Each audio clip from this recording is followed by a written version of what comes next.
It is an honor to be with you. The advocates of sexual radicalism and contemporary gender theory constantly return to one claim. They say, we are on the right side of history. We move with the great flow of human events toward a grand and glorious future. The triumph of individual wills and desires over human nature and the lessons of the past. These advocates add that those who defend traditional marriage and family are the losers, condemned by the forward flow of history. Now, on the one hand, such claims are nothing new. V.I. Lenin and his fellow Bolsheviks were absolutely certain that they were on the winning side of history when they seized control of Russia, Georgia, and other parts of the old Tsarist Empire to install a program based on Marxist theory.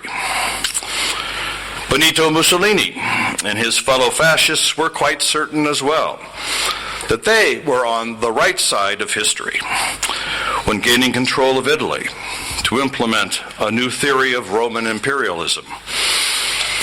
And Adolf Hitler and his fellow National Socialists were confident that they were on the right side of history. They would be the winners in their quest for a Third Reich founded on race theory. In short, radicals driven by a theory always claim to be on the right or winning side of history. Only in this way can they justify their dismissal of the hard-wired realities of human nature, and also justify their assault on the inherited wisdom of the generations that came before. On the other hand, though, such foes of human society make a valid, albeit different point. The way in which we understand history does matter. It importantly shapes our self-understanding, our perception of reality, and our sense of limits or possibilities as we move ahead as persons and communities. Moreover, historical understanding affects contemporary political decisions.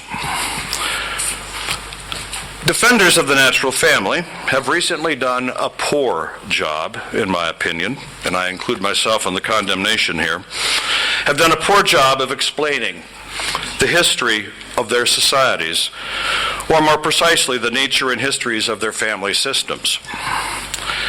In the United States, for example, there have been three dominant ways in which historians have tried to make sense out of the history of the family in America. There's a liberal view, which sees the individual gaining ever more status and legal favoritism, while the family shrivels away toward insignificance. There's a Marxist view, which focuses on economic factors, pushing social change, with society, quote-unquote, working towards socialism and a radically different form of domestic life. And most recently, what might be called a feminist view, which sees the American family evolving from an institution centered on the procreation and nurture of children and the preservation of family property toward a flexible set of choices that will fulfill each individual's emotional and sexual desires.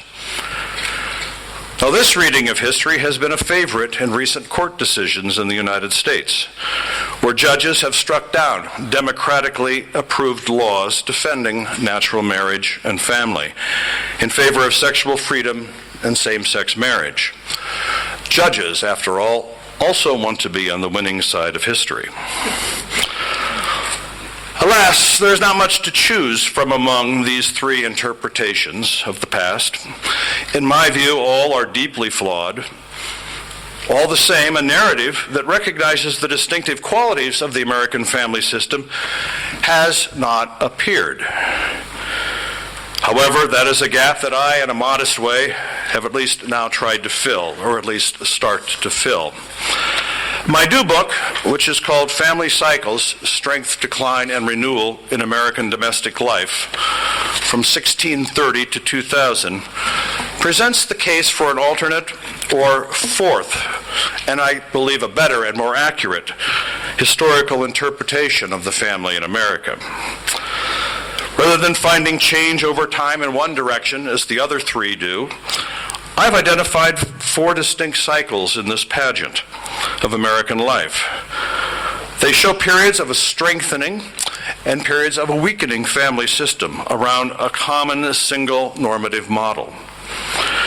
This American family model, distinct to our country, to my country, involves early and nearly universal marriage, high fertility, close attention to parental responsibilities, complementary gender roles, flexible but real intergenerational bonds, an aspiration towards family economic autonomy or freedom, and relative stability, meaning low divorce.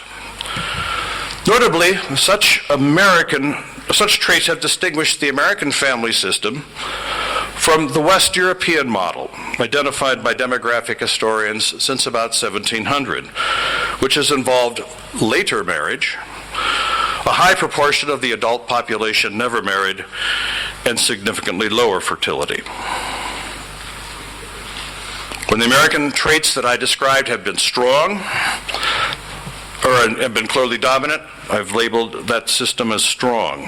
When the opposite behaviors have appeared, foregone or delayed marriages, lower fertility, and other signs of a retreat from children, more divorce, loss of economic autonomy, heightened intergenerational conflict, when those dominate the story, I label the system under study as weak. Now, in this telling, it is true that the United States has been in a cycle of decline since 1970. Turns within my story of these cycles, within my narrative, derived from intellectual, economic, cultural, religious influences, with linkages to generational change. Now, that in brief is what I believe is the real American story of the family. And importantly, it points with hope toward the possibility of a new period of family renewal in the decades ahead. We're due for another period like that. Now, I also think it's important to note that similar stories, open to the renewing power of the natural family, even under stress and persecution, can be told about other lands as well. I'm quite confident, for example, that the Republic of Georgia has such a story to tell. And it is the task for scholars in all places to craft and present these forms of history in ways that are useful for teachers at the elementary and secondary levels. Just as children should know the heroes and the great shaping events of their lands, so should they know something about vital, inspiring, and true stories of concerning their most basic social institution, also in their countries, that is, the family. Briefly, I want to also shift to a related matter concerning family and education. Now, as I understand, one of the ancient and revered traditions found here in Georgia is that of Christian monasticism. Monks and sisters in consecrated lives, devoted to prayer, healing, teaching, preaching. And in the spirit of monasticism, I want to turn to a monk from another land, Father Vincent McNabb, a Roman Catholic of the Dominican order in England, who lived from 1868 to 1943. As a good monk, he lived a simple life. His clothing consisted of a hand-sewn robe made of homespun cloth and a woolen cloak for bad weather. That was it.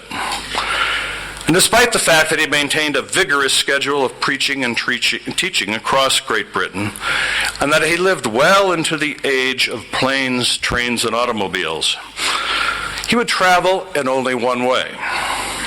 He walked, like the monks of old. Such behavior, of course, was more than merely curious or cranky. He was trying to teach a message about Christian orientation to the world. In an essay of his on the family, published in 1934, Father McNabb writes, The family, like the church, is a divine institution. These two institutions agree in being divine and differ in that the family is a natural institution and the church is supernatural. As if in gratitude to the family for having given him a welcome, Jesus Christ raised to the dignity of the supernatural the plighted love that unites husband and wife, father and mother. This is as fine a short description of Christian marriage as I know.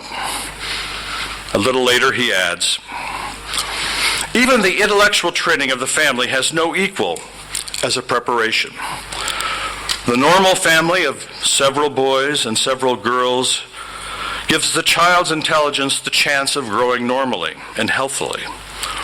Those of us who have been privileged to belong to that primary and best of universities, a large family, look back from old age to childhood with a sense of wonder at all the intellectual helps the family afforded, from the efficient assistance given in the drawing of maps to the stimulus of intellectual discussion. Praise God. Turning to religious education, Father McNabb continues, not even the best of ecclesiastical institutions give the moral as distinct from the intellectual preparation given by the divine institution of the family. Even the vowed and communal life of the cloister does not give this preparation. Indeed, the vowed communal life can never be more than a supplement to the family. But the family is such a preparation for the cloistered communal life that, as has been said, large families are novitiates for novitiates. Even as a Protestant, in respect I add here, praise God. Above all, let us do what we can and must do to protect the family as the primary educator of children, to protect that institution from the new radicals armed with an altogether too familiar theory. Thank you.